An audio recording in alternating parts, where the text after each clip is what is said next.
la Geek Team, on se retrouve pour un nouveau best-of de Plus ou moins Geek. Alors qu'est-ce que vous allez avoir dedans? Eh bien le meilleur des interviews carrières, le meilleur des rubriques Histoire et nouvelles technologies, cosplay, jeux de rôle, jeux de plateau et tout.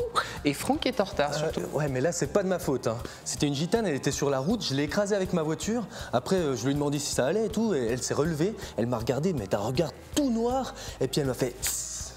C'est celle qui est au coin de la rue? Ouais. Ah ouais, je la connais, des fois je m'amuse à la savater comme ça, puis elle tombe par terre. Enfin, moi je rigole à fond, elle rigole pas. Parce que les gitanes n'ont pas trop d'humour. Enfin, en tout cas, tout de suite... Le sommaire.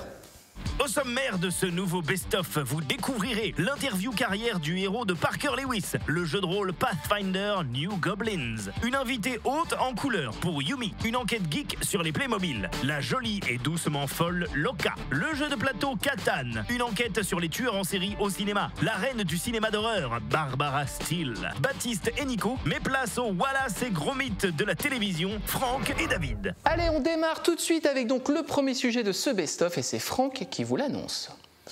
C'est Oh mais j'y arrive pas à lire. Ça doit être la gitane qui m'a acheté un sort. Avec son tits. Ouais.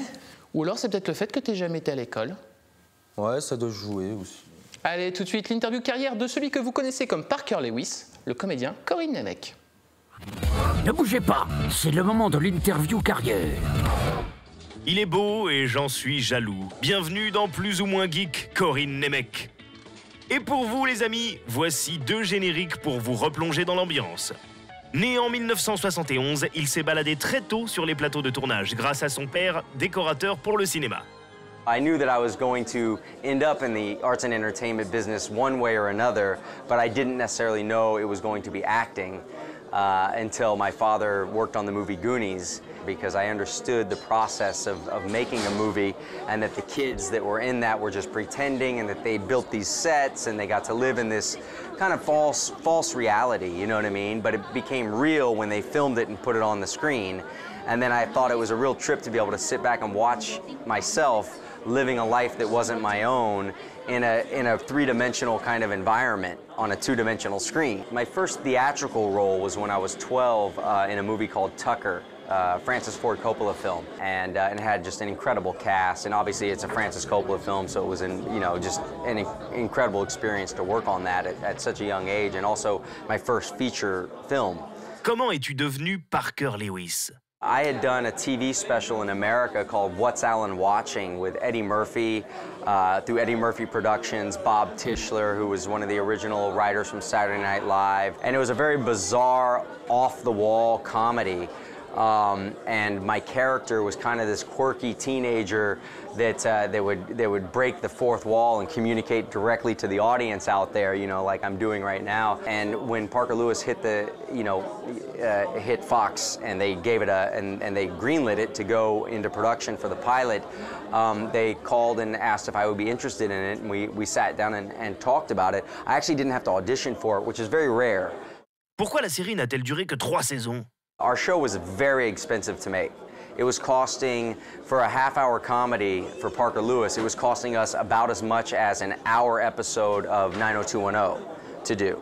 So they were looking at the numbers saying it's costing them almost $1 million per episode for a half-hour comedy, and it's costing almost $1 million an episode for a 1-hour drama. On our third season, they altered our format, and they took out one of our primary characters, Frank Lemmer, who was one of the villains, who was Miss Musso's henchman.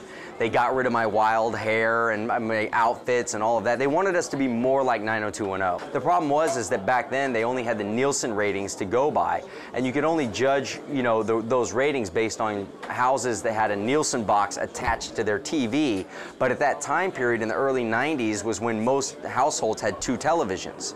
They had one television for the parents, and they had one television for the kids in a different room or whatever. So while all the kids and all the college students were watching Parker Lewis on televisions without Nielsen boxes, they were looking at the ratings, and the ratings weren't there for them, whereas the show was actually a huge success. Corinne fait une apparition très remarquée dans The Stand, alias Le Fléau, en français, mini-série de 6 fois 60 minutes adaptée du roman de Stephen King. Comment as-tu été casté pour le rôle du méchant? Apparently they had a very difficult time finding an actor that they liked that could play the role. and also fit the description. And Mick Garris had been telling Stephen King about me, but he said, listen, I ran into this before. I wanted to cast him. He didn't have the right physical build. He doesn't have the right physical description for this either, but I would love to bring him in. I'd love for you to see him for this role. And so they brought me in, and I got the opportunity to audition for it. And just having the opportunity to audition for Stephen King is cool enough. And I went in there and I delivered the best performance I could in the room. And Stephen King said, you know what? I buy it. He can be the character. He doesn't look like the character, but he can be the character. Autre aventure télévisuelle, Stargate SG-1, dans laquelle Corinne débarque en fin de saison 5 pour devenir ensuite un personnage régulier. Stargate is another one of those interesting situations that just, you know, when all the stars align.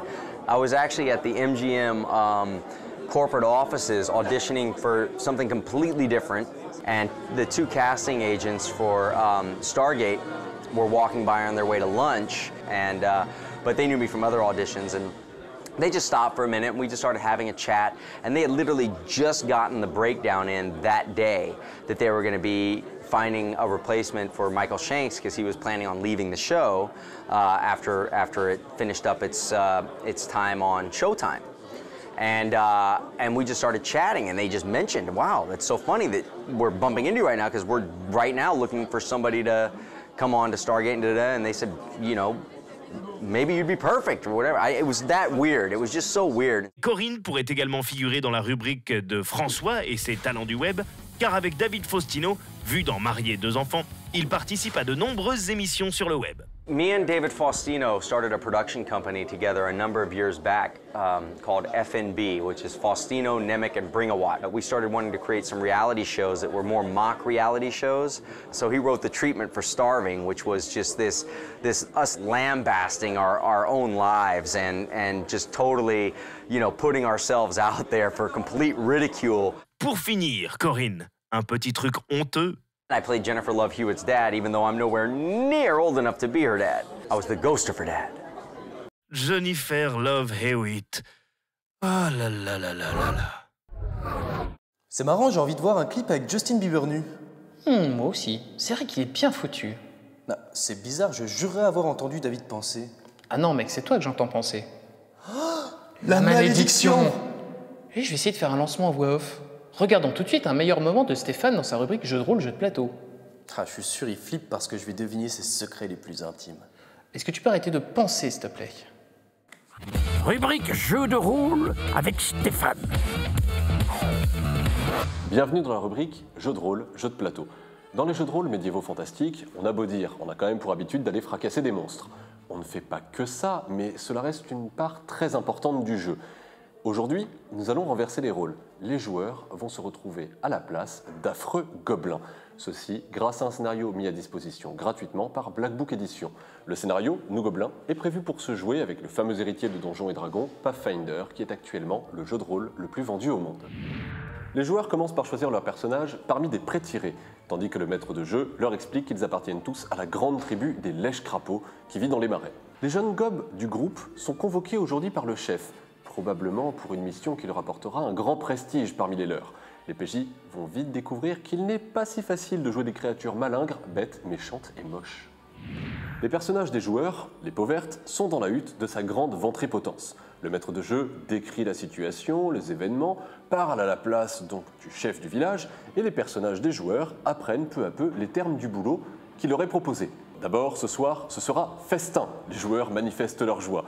Ensuite, il y aura à partir de demain une grande quête au trésor. Il faudra que les joueurs retrouvent des feux d'artifice perdus dans une épave à quelques kilomètres dans les marais. Les joueurs font des efforts d'interprétation, notez-le. Belle voix nasale de John, Robin fait mine de se curer le nez. Ce n'est pas si facile de faire les crados en vérité et il faut admirer leurs efforts. Après de nombreux défis réalisés lors du festin, comme manger des limaces géantes, les héros crasseux sont en route.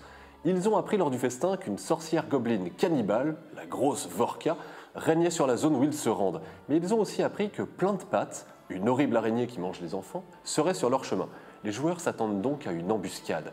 Ils expliquent au MJ, avec force détail, beaucoup trop de détails en réalité, qu'ils avancent en surveillant les environs. Ils le miment même. Petit jet de perception pour les joueurs qui tentent de repérer l'araignée à distance. C'est globalement réussi. L'araignée a été repérée. Maintenant, les petits saligots n'ont plus qu'à faire un plan. Courageux, mais pas trop, les gobelins n'ont aucune envie d'entrer dans les lieux. John a une excellente idée. Il propose de l'enfumer et d'attendre. Florian suit l'idée tout de suite, il approuve. Le MJ, un peu désespéré, rappelle, comme il vient de le dire à l'instant, que cette tanière est en plein air. Les joueurs changent donc de plan et décident d'attaquer en hurlant.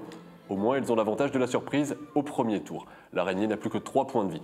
Dans Pathfinder, comme dans tous les héritiers de Donjons et Dragons, il s'agit, lorsque l'on fait un test, que ce soit pour attaquer ou autre chose, de lancer un dé à 20 faces et de dépasser un seuil de difficulté. Ici, de toute manière, le sort de l'araignée est plié à 3 contre 1, il lui reste 3 points de vie, aucun jet n'était vraiment nécessaire pour en finir. Les PJ annoncent que leurs gobelins passent à la fouille de la tanière après avoir exécuté leur menaçante plein de pattes. Ayant repris la route, la joyeuse troupe arrive enfin en vue de l'épave tant attendue, celle qui doit renfermer les fameux trésors, les feux d'artifice, rappelons-le. À fond dans leur rôle, les PJ passent complètement outre la description du maître de jeu et ignorent toute prudence. C'est très simple, ils courent à découvert vers les trésors et la super cache aux feux d'artifice. Soudain, de la direction du bateau, les gobelins entendent provenir des aboiements et des hennissements. Chiens et chevaux, 2 ennemis jurés des gobelins, 2 créatures qui leur font peur. Les PJ devraient normalement avoir un petit peu peur et le maître de jeu en profite, il les surprend. Un chien apparaît derrière le groupe des joueurs et les prend en chasse. Les gobelins vont faire leur jet d'attaque, la défense du cabot est de 13. Avec leur D20 et leur modificateur, les joueurs doivent dépasser ce score. Le maître de jeu annonce d'ores et déjà qu'un second bâton se profile et arrive derrière le premier chien. Les joueurs jettent les dés. Le combat commence. Après avoir vaincu, non sans mal, le cheval et les chiens de la sorcière, les PJ ont évité plusieurs pièges et pénètrent enfin dans l'antre de la gobeline cannibale. Vorka les y attend de pied ferme, soutenu par son compagnon animal, une grenouille géante. Lorsque les PJ entrent dans sa cabine, le combat commence immédiatement. Florian et John annoncent qu'ils s'attaquent à Vorka. De son côté, Robin choisit de s'en prendre au monstre. Les déroule, fumble pour Florian. Et de ce combat dépendra l'issue du scénario et la victoire ou non des PJ. Dans quelques jets de dés, ils seront devenus des héros parmi les leurs, sauf Florian, qui mourra héroïquement au combat. Ah, si seulement on nous avait jeté un sort pour revenir à nos 20 ans. Enfin, pour toi, c'était il y a 2 mois. Hein. Ouais, c'était la belle époque. Ne pense pas qu'il est un peu concon, ne pense pas qu'il est un peu concon, Ouais. ne pense pas qu'il On va regarder tout de suite la rubrique cosplay. Ne pense pas qu'il est un peu concon, ne pense pas qu'il est un peu concon, Ouais. ne pense pas qu'il Fais est un gaffe, peu hein. concon. Rubrique cosplay avec Yumi. Aujourd'hui, 4 indices pour savoir qui est mon invité du jour. Indice numéro 1, c'est une meurtrière. Indice numéro 2, c'est une courtisane. Indice numéro 3, elle ne manque pas d'air. Indice numéro 4, elle fait partie des Templiers. Vous avez quelques secondes pour réfléchir.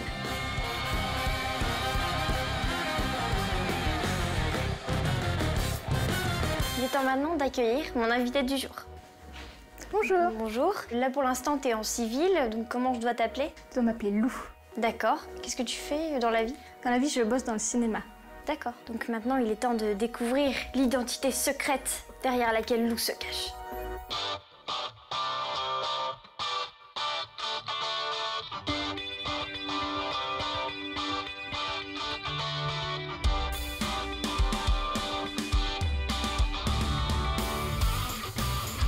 Donc Lou, tu vas nous parler un peu de ton personnage, pourquoi il t'a plu, d'où il vient? Ce personnage, c'est un perso issu du multijoueur d'Assassin's Creed Brotherhood, qui s'appelle Fiora Cavazza. T'as commencé par des croquis?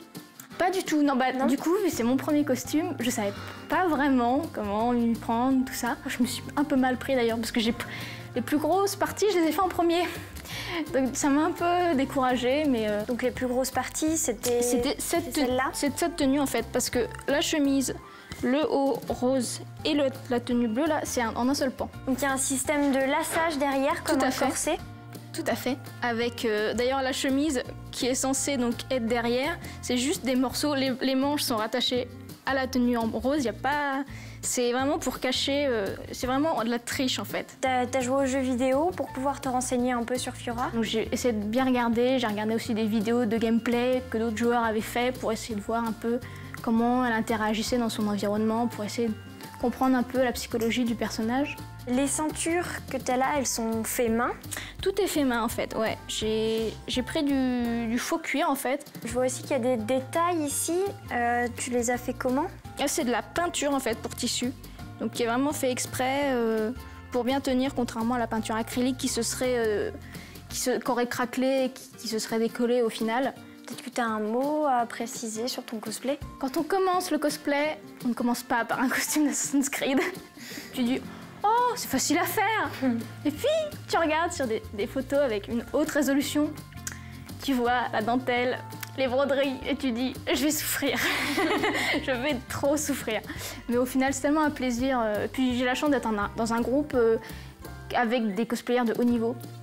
Et donc leurs costumes sont tellement beaux et tout, ça donne, en fait c'est ça qui ça donne un peu la force de passer du temps dessus. Et je sais que j'en ai passé des heures à faire celui-là. Donc un petit conseil peut-être?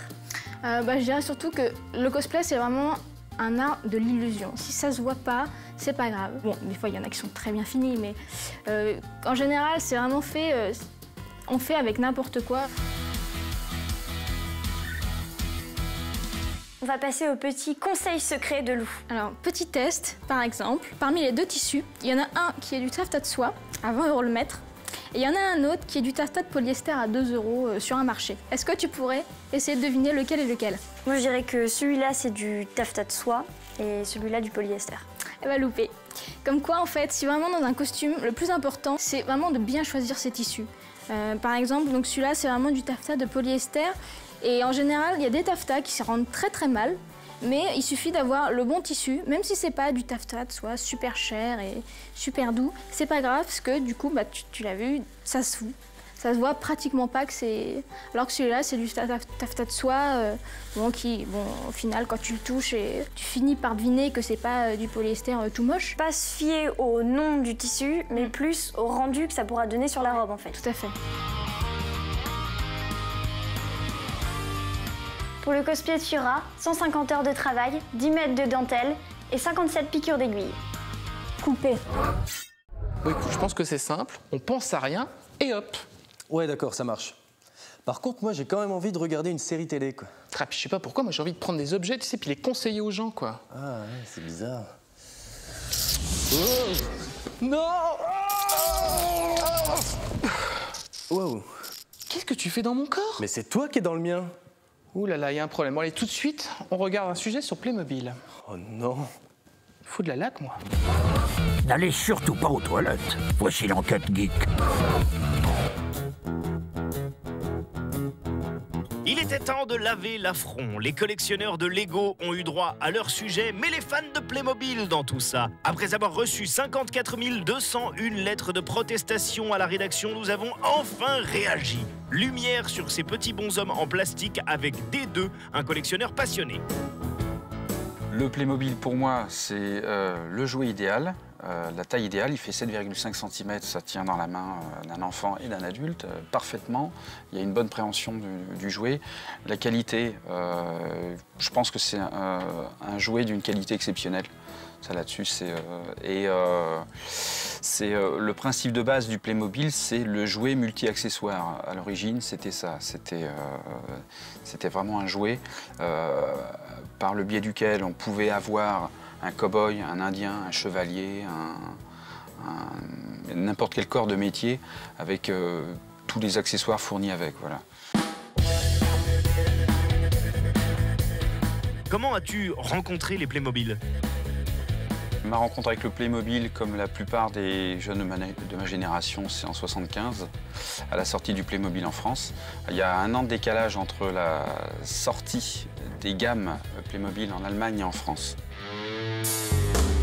Pourquoi est-ce un jouet si marquant? Quand Hans Beck a créé le jouet, a voulu rester complètement autonome au niveau des gammes et éviter ce qu'on appelle les effets de mode. Donc pas de partenariat, pas de franchise.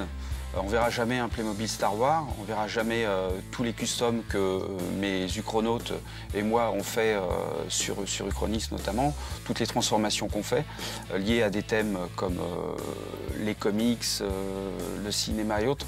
On verra jamais ça chez Playmobil. Mais D2 a vite envie de dépasser les limites du Playmobil et se met à créer ses propres modèles. Combien as-tu créé de custom?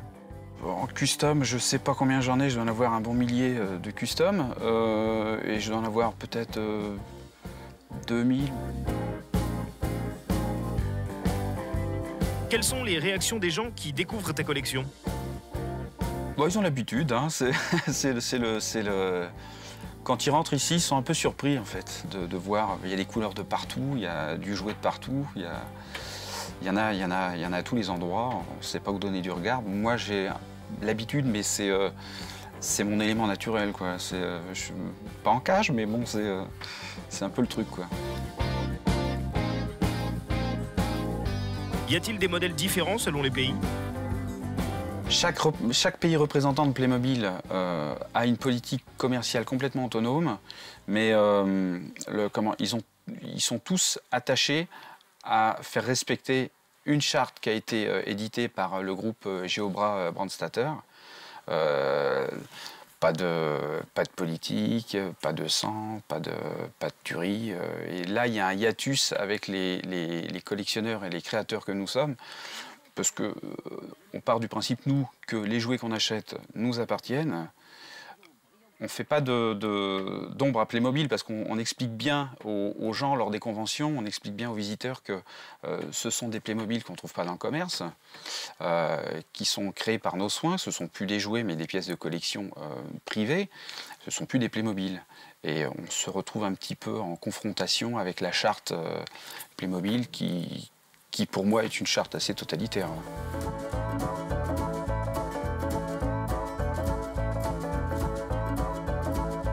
Explique-nous les subtilités du custom.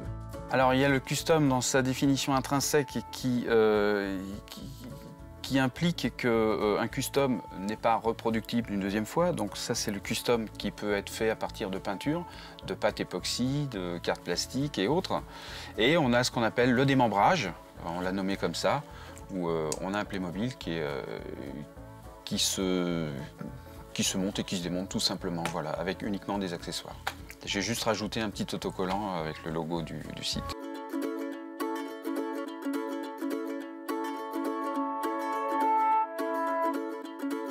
Revenons à tes techniques. Comment as-tu créé les Playmobil à partir de l'équipe de l'émission?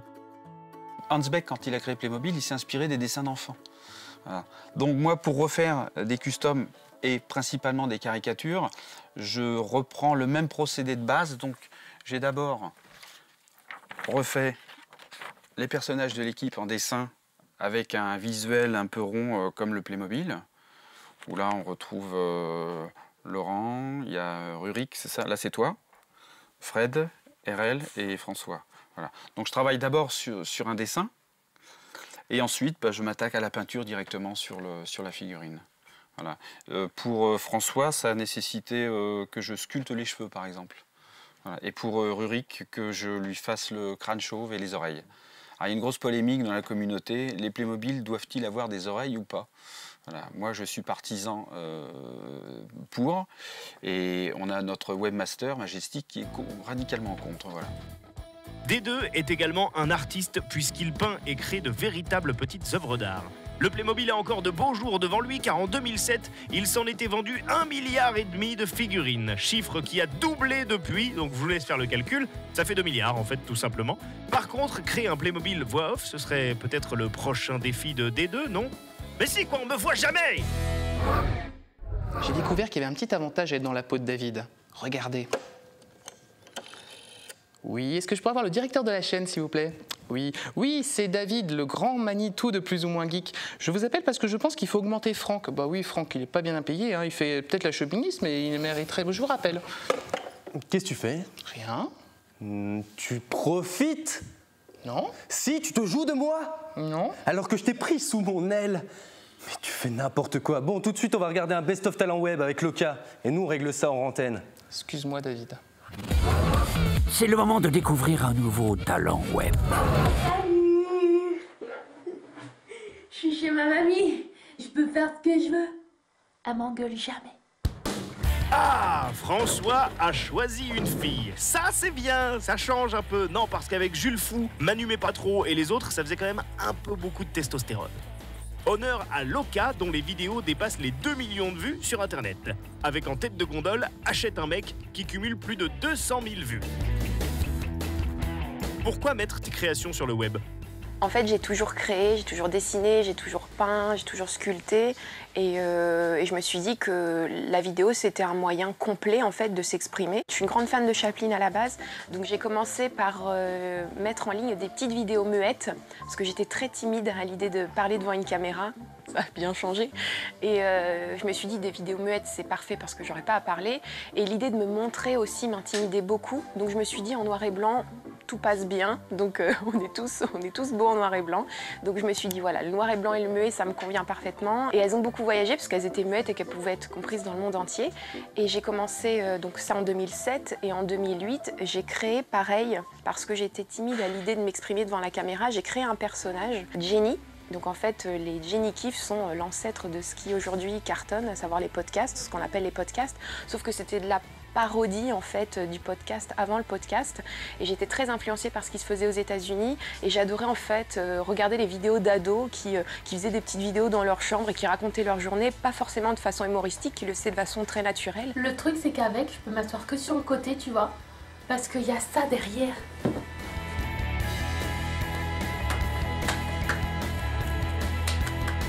Quelles sont tes créations préférées ? Pour moi, celle que je pourrais éventuellement garder, ce serait quelques vidéos qui, personnellement, avaient de l'importance, en fait, parce qu'elles ont été filmées dans des conditions particulières ou à une période particulière. C'est le cas de Est-ce que tu connais London ? C'est un clip très bancal que j'ai fait, une chanson horrible sur une musique abominable, que j'ai filmé à Londres avec Joe Nation, qui est un youtubeur américain que je connaissais depuis des années, qui cartonne et qui a un talent fou. Est-ce que tu connais London? Eh ben moi je connais aussi. Le manger est bon et les gens sont gentils. Personnellement, c'est une vidéo, ça me ferait mal si on devait l'effacer du web en fait. Et j'apprécie particulièrement cette vidéo, mais je pourrais vous dire Achète un mec, qui était aussi la première vidéo que j'ai eue en tête pendant des années en fait. Et Paye-toi une poule, enfin voilà, un tournage avec une poule quoi. Et mes parents qui m'aidaient à tenir la poule, etc. Elles sont gérantes d'institut de beauté, médecins ou encore chefs de chantier. Comment définirais-tu ton style ? J'ai pas de style.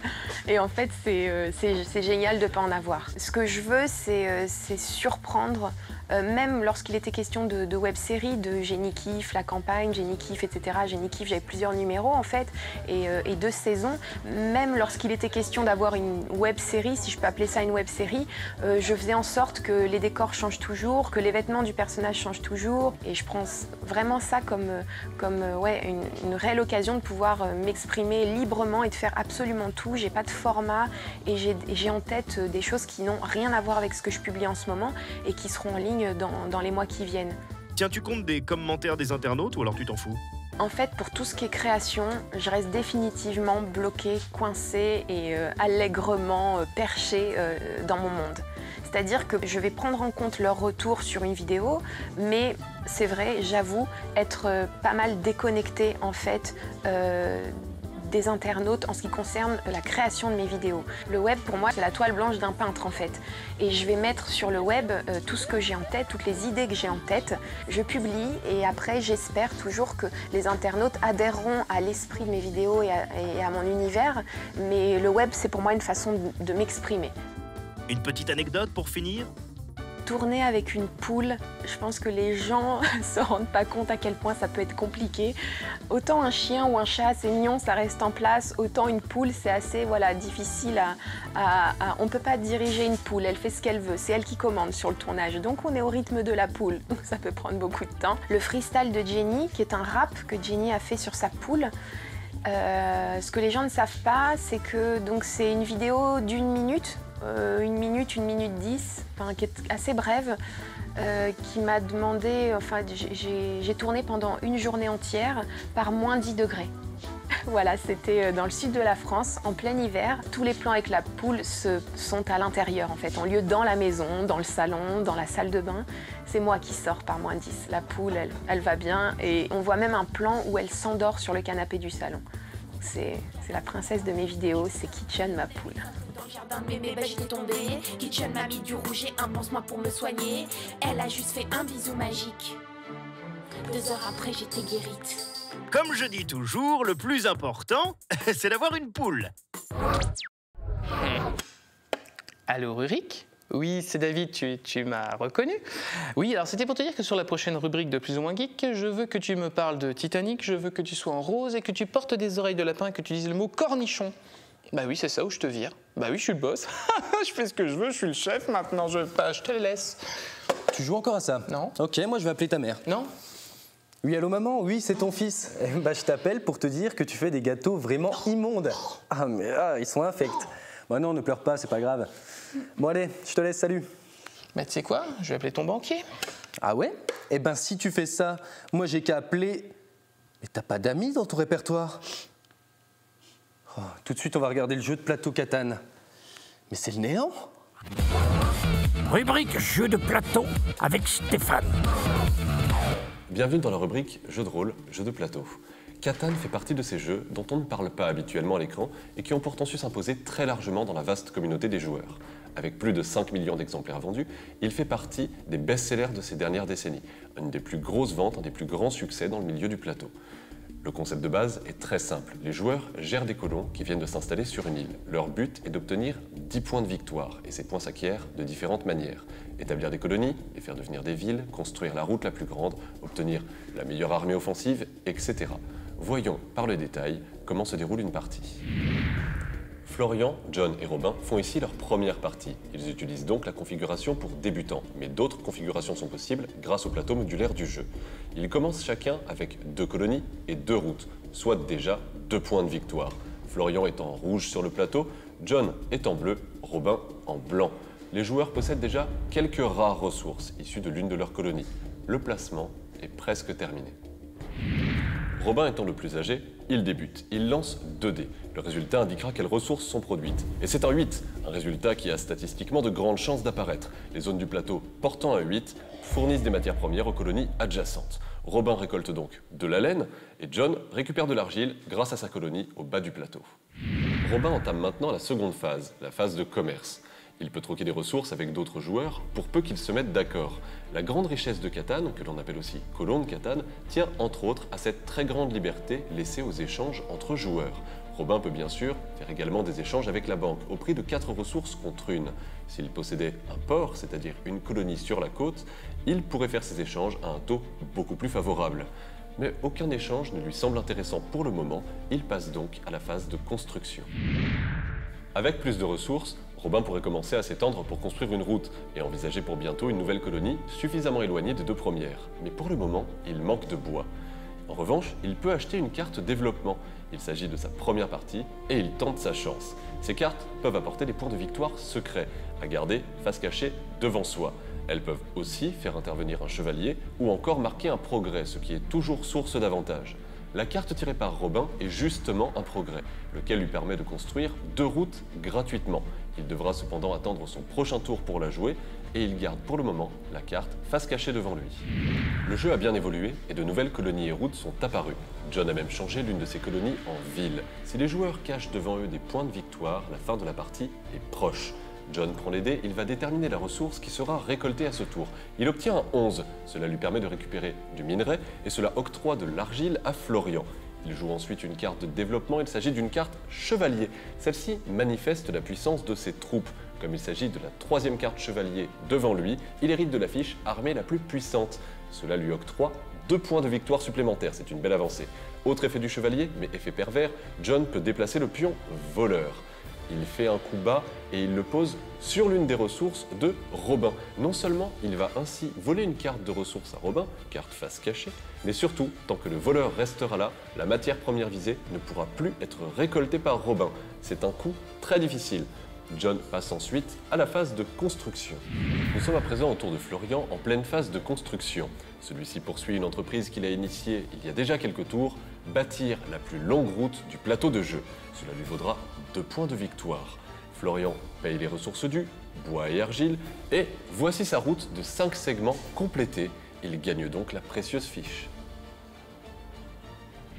Le plateau a encore changé et Robin vient de finir son tour en volant la carte de plus grande route à Florian. Sa route compte à présent 6 segments et elle fait de l'ombre à la précédente.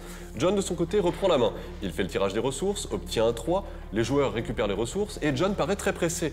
Il va très vite pour la phase de commerce, il est en train d'échanger plusieurs cartes de bois contre une carte de minerai. Il ne regarde même pas ce que font ses collègues, il passe à la phase de construction immédiatement, change une de ses colonies en ville et révèle soudain les cartes face à lui. Il annonce qu'il vient de gagner, il a tous les points de victoire, les 10 qui lui étaient nécessaires. Les autres joueurs vérifient les comptes, regardent un petit peu son jeu et finalement, même si Robin rage un peu, Florian et lui s'inclinent devant l'évidence. Nous avons un vainqueur. Je te préviens, si tu continues, je me fais tatouer les fesses. Et si toi tu continues, je me fais percer les tétons.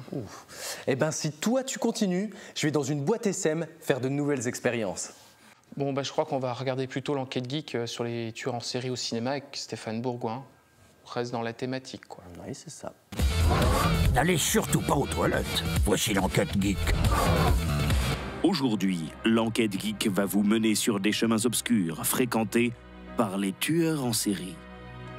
Genre à part dans le cinéma, nous avons rencontré Stéphane Bourgoin, spécialiste mondial des serial killers et passionné de cinéma de genre. Quand est né ton intérêt pour les tueurs en série ? Moi, j'ai commencé à m'intéresser aux tueurs en série à cause du meurtre et du viol de ma compagne en 1976. Donc c'est vrai que je m'intéressais au cinéma de genre déjà à cette époque-là. Et je vivais notamment à New York et à Los Angeles à la fin des années 70. Donc j'ai vu aussi tous ces slasher movies, ces films de psycho-killers, style Vendredi 13 et autres, The Burning, tous ces films Driller Killer de Abel Ferrara, et justement dans le New York que l'on voit dans pas mal de films comme New York 2h du matin ou le premier Maniac où sévit Frank Zito, qui a fait l'objet d'une adaptation produite par Alexandre Aja il y a peu de temps. Est-ce que la fiction rejoint la réalité ? Alors c'est vrai que la fiction, notamment la télévision et le cinéma, s'inspirent beaucoup du réel, mais l'inverse est également vrai. On a un tueur canadien qui s'appelle Mark Twitchell à Toronto, qui avait une page Facebook au nom de son héros. Il s'intitulait Dexter Morgan, et c'était un réalisateur aussi de films un peu geek, puisqu'il faisait des parodies de Star Wars à petit budget, et qu'il se préparait à tourner un film de serial killer. Et quand les enquêteurs ont vu dans son ordinateur le scénario, ils se sont rendus compte que c'était ce scénario-là même qu'il avait utilisé pour tuer sa victime. En fait, il s'était fait passer pour une femme sur un site de rencontre et avait attiré un homme dans son garage, puis il l'avait tué et démembré, comme dans un épisode de la première saison de Dexter. Le premier véritable film de tueur en série s'inspire du mythe de Jack l'Éventreur. Il est signé Alfred Hitchcock, réalisé au temps du muet, et s'intitule Le Locataire. Par la suite, le film fera l'objet d'un remake, parlant, celui-là, au début des années 30, par le réalisateur Maurice Helvet. Mais le plus célèbre film de tueur en série, très certainement, date de 1931, et c'est M le Maudit, avec Peter Lorre, qui interprète ce pathétique tueur d'enfants et qui est basé sur l'histoire véridique du vampire de Düsseldorf, Peter Kürten. Que penses-tu des réalisateurs qui s'inspirent de faits réels ? Tobe Hooper s'est inspiré d'un cas qui s'est passé dans le Wisconsin, c'est-à-dire beaucoup plus au nord des États-Unis. Un cas qui avait d'ailleurs inspiré l'auteur Robert Bloch pour écrire son fameux roman Psychose, qui allait être adapté par Alfred Hitchcock, avec ce personnage de Norman Bates, qui vit avec le cadavre momifié de sa mère. Le véritable tueur, qui s'appelle Ed Gein, était un fermier à Plainfield, une toute petite ville dans le Wisconsin, qui avait gardé complètement scellé la chambre de sa mère avec le cadavre momifié de sa maman, et qui déterrait des corps de femmes dans le cimetière local, et il en prélevait la peau et les os pour fabriquer des meubles, un peu comme on voit dans Massacre à la tronçonneuse. Donc c'est lui qui inspire tout à fait le personnage de Norman Bates et celui de Leatherface dans Massacre à la tronçonneuse. Quel est le film le plus proche de la réalité selon toi ? Dans Henry, Portrait of a Serial Killer, qui est par ailleurs un film admirable, qu'on peut admirer mais qu'on ne peut pas aimer, parce qu'il y a véritablement un rejet total par rapport aux personnages qui sont absolument antipathiques, mais on a une véracité, une authenticité qui laisse même à penser qu'on est quasiment en train de regarder un documentaire sur la banalité dans l'horreur du quotidien d'un duo de tueurs en série. Et là, à un moment, on a ce tueur Otis qui regarde des crimes qui ont été filmés sur son écran de télévision, en train de se boire une bière et de prendre son pied en regardant ce crime. Et ça nous renvoie, nous, spectateurs, à notre propre voyeurisme par rapport à tous ces films de serial killers et à tous ces films de genre. Si vous souhaitez en savoir plus, plongez-vous dans les livres de Stéphane. Merci à toi. Bon, écoute Franck, je pense qu'il faut qu'on se briefe sur la vie qu'on a l'un et l'autre. Ouais, c'est bien. Donc moi, il y a quelque chose qui me tient très à cœur, c'est mon cours de tricot le mercredi soir. Ok, alors pendant qu'on a se briefer pour se préparer sur les vies qu'on va passer tous les deux dans les peaux respectives, si tu rentres chez moi et que tu prends une douche, tu t'inquiètes pas si c'est mon coloc qui te lave, voilà. Ah oui. Il fallait que ça sorte. Oui, bah ouais. Eh ben, écoutez, tout de suite, on va regarder une interview de Barbara Steele. Ne bougez pas, c'est le moment de l'interview carrière. Mais ses yeux, oh, ne me regardez pas avec ses yeux, ne la brûlez pas quand même. Rencontre avec la reine de l'horreur, Barbara Steele. Née en 1937, elle s'affiche dans des classiques tels que Le Masque du démon de Mario Bava, La Chambre des tortures de Roger Corman, Danse macabre d'Antonio Margheretti. Encore ses yeux. It's I who renounce you, and in the name of Satan I place a curse upon you. I had a very tiny part in an English film, 2 words maybe. But I got a big spread in a magazine called Life magazine, and Mario Bava saw this, and he invited me to go and be in Black Sunday. He cast me cold without having met me, just from these photographs. Black Sunday is like no motion picture you've ever seen. I was so enthralled with the juxtaposition of living in Italy, and it was my first experience of the Mediterranean, a Latin country, and it was, to me, it was like my soul being fed. La dame qui a refusé d'apparaître aux côtés de Elvis Presley, le King, dans Les Rôdeurs de la Plaine en 1960, a bien fait de retourner en Europe où elle devient une vedette du cinéma fantastique. Ah, une autre époque. I'm dead, Alan. I really loved working with Ricardo Freire because he was mad. And he was mad and dramatic, and he had fantastic passion and energy. When we made The Terrible Secret of Dr. Hitchcock, he had a lot of racehorses, and he had his favorite racehorse that he made this bet with his producer. He said, look, I can make this movie in 10 days. I'm going to write it, I'm going to shoot it, I'm going to edit, I'm going to make this movie in 10 days. I will bet you Black Beauty, or whatever the name of the horse was. And the guy said, okay. So we were working like 22-hour days, just like maniacs, because we knew his whole life was riding on this horse, and we had to get this movie done. And that was Italy then. And it was just wonderful. Mais Barbara va aussi tourner pour le grand Fellini, réalisateur notamment de la Strada et de la Dolce Vita. That was very special. We all knew that was special. We had an orchestra that would play and, on the set, and it was this wonderful dance. Everyone was so happy to be working with Fellini. And he was very precise. He didn't dismiss anyone. So even if you were just an extra and you had to walk way in the distance over there, he would go up to a person and say, could you please walk on tiptoe? Could you be very silent? So the person would walk on tiptoe, they'd be very silent. So nobody felt arbitrary. everybody felt they had their little thing going on. Film is so porous, it's all energy, it's this magic of energy. And Federico really understood that. He was definitely a witch. We had this, or he had this on 8½, this Sicilian psychic who looked like Rasputin, you know, and he would break, you couldn't do this anymore. He would arrive on the set and with all his sort of crazy Sicilian dark intensity, and he would break eggs into a glass.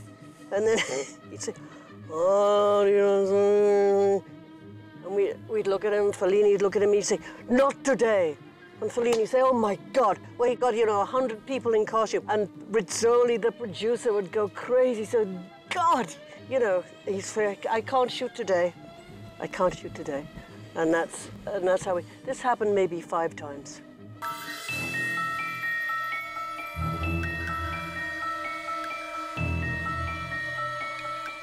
Si vous avez l'estomac solide, si rien ne vous épouvante, alors préparez-vous à voir frisson. To go beyond the... I said hold it!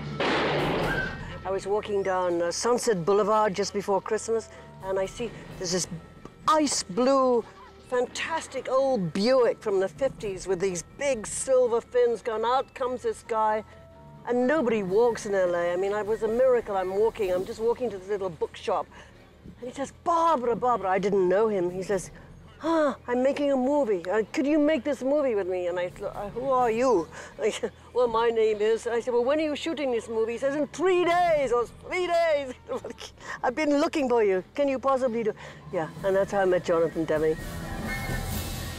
Barbara, pourquoi ce plaisir de jouer dans des films d'horreur? I like movies that get inside the anxiety and the soul of the human being. The psychological horror that goes right inside you, that's great. Or the horror of the spirit, like in Nosferatu, the sublime example of haunted death and grief. That is very scary. Or I like the horror, the classic horror of The Exorcist, because you're also dealing with something that is like, oh.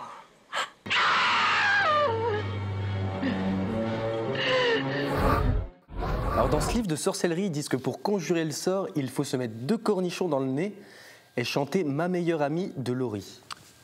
Ok, bah écoute, de toute façon, il faut qu'on retrouve nos corps. Hein. Ouais, il faut ce qu'il faut. Hein. Allez. Je serai ta meilleure amie, je serai. Je sais pas pourquoi, je suis pas sûr que ça va marcher. Et tout de suite, on retrouve Baptiste et Nico pour un sujet sur la vie éternelle. Oh, je suis sûr, on y était presque. Rubrique Histoire, les nouvelles technologies avec Baptiste et Nico. Bon patron, on travaille sur quel dossier aujourd'hui avec Baptiste? La vie éternelle. C'est parti? C'est parti. Si vous aimez cette thématique, vous aimerez The Fountain, la série et les films Highlander, Dorian Gray, Time Out de Andrew Niccol ou encore le jeu vidéo Lost Odyssey. Bon patron, avec Baptiste, on a bien enquêté sur le dossier de la vie éternelle et je vais commencer sur le thème du vampire. Vampire, vie éternelle, vie après la mort. Il y a quelque temps, un magazine très connu américain a fait de la une de son édito « Nous avons découvert un vampire » en Bulgarie. Le corps daterait grosso modo de 700 ans. Il comporterait toutes les caractéristiques des fameux films de vampires, le fameux Dracula ou autres. Canines arrachées, tête découpée, cœur perforé. Existe-t-il une réalité derrière ce fameux dossier? En tout cas, patron, pour la partie sciences et nouvelles technologies, on va surtout parler de cellules souches. Vous savez, les cellules souches sont les petites cellules qui vous ont formé lorsque vous étiez encore dans le ventre de votre mère. Ce sont des petites cellules qui ont la capacité de prendre la forme qu'elles souhaitent. On peut ainsi la transformer en organes, en muscles, en os. D'ailleurs, un laboratoire américain, actuellement, fait déjà pousser 22 types d'organes. Ces mêmes organes sont, par un autre laboratoire, construits directement à partir d'une imprimante qui va déposer une couche de cellules souches, puis une couche de protéines, et ainsi de suite, pour véritablement modéliser en 3D l'organe fonctionnel. J'ai un deuxième point qui est très intéressant, qui est peut-être le point culminant du mythe de la vie éternelle. La fameuse fontaine de jouvence, que l'on peut voir dans l'un des Pirates des Caraïbes, ou la fameuse scène avec Richard et Jacob dans Lost. Est-ce que cette fameuse fontaine existe? En tout cas, bibliquement et historiquement, elle est relatée dans la Bible comme alimentant le paradis, le fameux jardin d'Éden. Est-ce qu'il existerait un endroit sur notre planète où on pourrait disposer de la vie éternelle? Toujours en parlant de cellules souches, le problème c'est que ce sont des cellules originelles, et donc elles viennent de vous à l'état embryonnaire. Des chercheurs japonais ont réussi à inverser le processus cellulaire humain en reprenant un morceau de cellules de peau à partir du bout d'un doigt pour la faire revenir à son état originel, son état de cellule souche. Je suis obligé de vous raconter une petite anecdote. Le Dr Faust, un personnage connu européen qui a inspiré une pièce de théâtre ou des romans, a contracté un pacte avec le diable lui-même en échange d'un amour éternel auprès de la fille du village. J'ai l'impression que derrière la vie éternelle, en tout cas dans nos origines historiques, qu'il y a toujours un deal plus que dangereux. Alors maintenant, patron, je vais vous parler de nanomachines. Les nanomachines sont des petits produits mécaniques à l'échelle nanoscopique qui vont rentrer dans le corps et pouvoir guérir certaines maladies. Elles seraient tellement petites qu'elles pourraient agir directement sur le noyau des cellules. Ça implique énormément de choses, patron. Ça veut dire qu'on pourrait reprogrammer directement la cellule au niveau ADN, au niveau génétique, pour directement soigner les maladies avant même qu'elles ne se déclenchent. Pour mon dernier point en histoire, je vais vous parler d'un personnage mythologique, Ulysse. Il a passé la plupart de sa vie sur une île avec une nymphe. La nymphe de cette île lui propose un marché en lui disant « Écoute, je te propose la vie éternelle si tu restes à mes côtés. » Quel choix drastique. Et maintenant, patron, un dernier point. Des chercheurs ont réussi à faire en sorte qu'un cerveau de rat soit capable de reconstruire des neurones. Ça implique énormément de choses, notamment dans la recherche contre la maladie d'Alzheimer. Mais dans un avenir proche, moyen, nous pourrions appliquer ça à l'homme pour vous redonner le cerveau de vos 20 ans, les organes que vous aviez 40 ans auparavant, et vous ne tomberiez jamais malade. Ce qu'il est important de savoir aussi, c'est que ces technologies, nous les touchons véritablement du bout du doigt et que nous pourrons significativement augmenter la durée de vie humaine d'ici peut-être quelques décennies seulement. Mixer ces trois technologies et nous serons peut-être un jour éternellement vivants. Nous espérons que ces informations auront été utiles à l'organisation. Oh, je suis content d'avoir retrouvé mon corps. T'avais raison, David, c'était une super idée. Mais je te l'avais dit de toute façon, la gitane, il suffisait juste d'aller chez elle, l'écraser 3-4 fois à coups de voiture, et puis quand elle est morte, eh ben son dessus. Au revoir. Ouais, comme le sort. En tout cas, on vous remercie d'avoir suivi ce best-of de Plus ou moins Geek, et on se dit à très bientôt pour la reprise normale du cours de nos émissions. Bye bye. Salut.